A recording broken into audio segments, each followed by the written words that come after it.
अस्सलाम वालेकुम और सब भाई खैरियत से हैं। माशाल्लाह जी माशाल्लाह, अल्लाह तंदुरुस्ती दे। माशाल्लाह जी असी हूँ आए हैं छत ते, अपनी छत ते आए हैं तो असी हूँ कबूतरां दा शौक पूरा करांगे। काफ़ी दिनों बाद जरा छत ते चढ़ गए कबूतरां दा शौक पूरा कर लगे हैं। तो माशाल्लाह बड़ी रौनक लाई दी कबूतरां ने, लाइटां लाई दियां ने, छतरी लाई दी, दो बना के पिंजरे वड्डे वड्डे रखे दे न कबूतरां दे, खुड्डा वड्डा बनाए दा।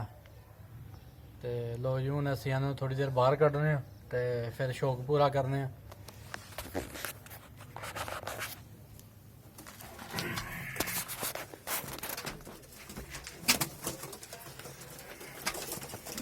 चलो भाई बाहर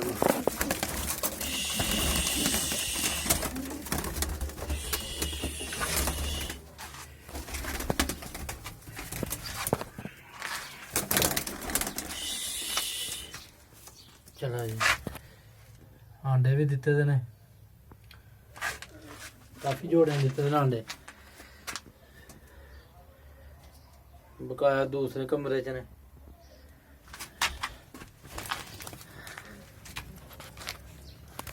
है साड़ा शौक है जी होर एक।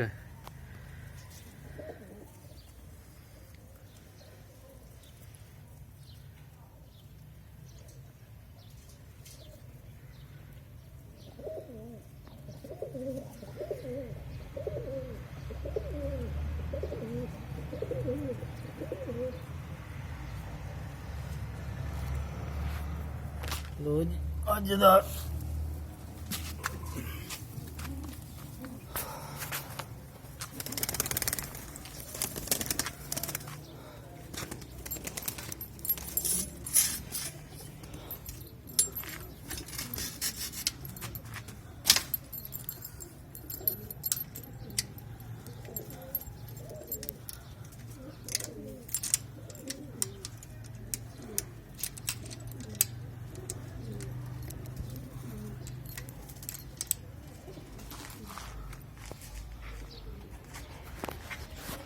लो जी माशाल्लाह देख लो किड्डा कि पिंजरा बनाए दा है। लाइटां भी लाई ने उत्ते दो,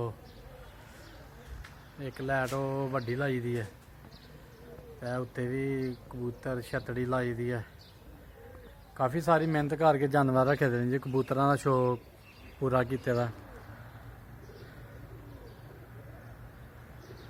साड़ा शौक है जी कबूतरां दा।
ਘਰ ਵਾਲੇ ਵੀ ਠੀਕ ਹੈ ਕਬੂਤਰ।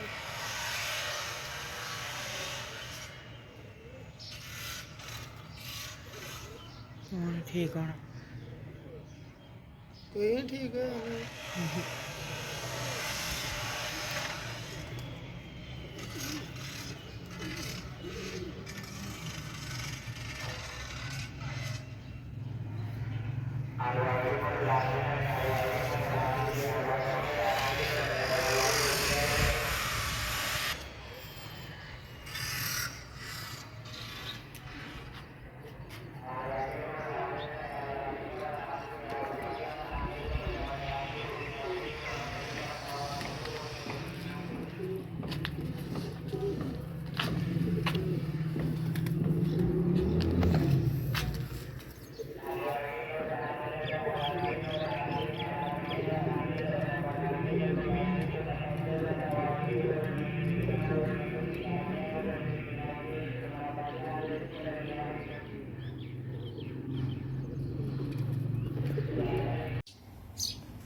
ਲੋ ਜੀ, ਤੁਸੀਂ ਵੀ ਸਾਡਾ ਕਬੂਤਰਾਂ ਦਾ ਸ਼ੌਕ ਕੀਤਾ ਤੇ